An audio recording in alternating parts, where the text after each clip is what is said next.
आज हम दो वचन देखेंगे और इस वचन के द्वारा प्रभु आपको आशीष देगा और उम्मीद है कि जब आप इस वचन को सुनेंगे और समझेंगे तो आपके जीवन में वो वचन काम करेगा। तो आइए पहला हम देखते हैं कि नीति वचन हमें क्या सिखाता है। नीति वचन 18 अध्याय और उसका 21 अध्याय ऐसा लिखा है उसमें कि जीभ के बस में जीवन और मृत्यु है, जो कोई उसको काम में लाना जानता है वह उसका फल भोगेगा।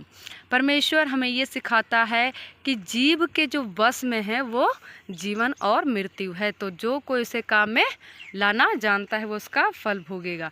अब यह आपको सोचना है कि आप अपने जीभ का किस प्रकार उपयोग करते हैं, किस प्रकार इस्तेमाल करते हैं, क्योंकि परमेश्वर ने तो पहले ही से हमें बता दिया है कि जो कोई जैसा उसको काम में लाएगा वो उसका वैसा ही फल भोगेगा।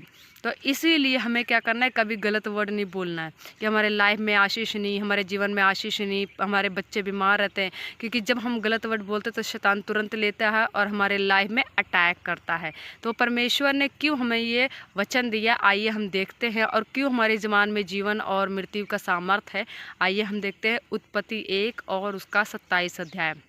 इसमें ऐसा लिखा है कि परमेश्वर ने जो मनुष्य को अपने ही स्वरूप के अनुसार बनाया और उनकी सृष्टि की और नर और नारी करके उनको बनाया।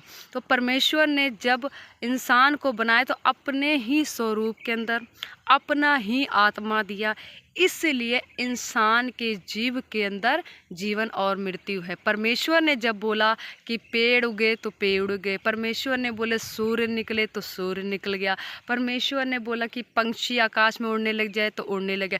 उसी प्रकार वही आत्मा जो परमेश्वर का आत्मा है, परमेश्वर ने हम इंसानों में डाला है, और वही सामर्थ हमारे अंदर, जब हम जो वर्ड बोलते हैं वही वर्ड हमारे जीवन में होता है। अगर हम गलत वर्ड बोलेंगे तो शैतान तुरंत हमारे गलत वर्ड को लेगा और तुरंत लाइफ में हमारे काम करना शुरू कर देगा, तुरंत हमारे जीवन में वो काम शुरू हो जाएगा जो हम गलत बोलेंगे। और अगर जो हम अच्छा बोलते हैं तो तुरंत हमारे लाइफ में अच्छा होना शुरू हो जाता है। अगर हम बोलते हैं कि यस हमारे घर में आशीष है, प्रभु के आने से पहले आने के वजह से हमने उद्धार पाया है, प्रभु की वजह से हमें सारी आशीष मिली, हमारे काम में भी बरकत है, जैसा आप बोलेंगे, परमेश्वर ने जब बोला ये पेड़ हो जाए तो हो गया। उसी प्रकार जब जो चीज़ परमेश्वर वैसा है कि जो चीज़ उसने देखना चाहा वो उसने बोला, वही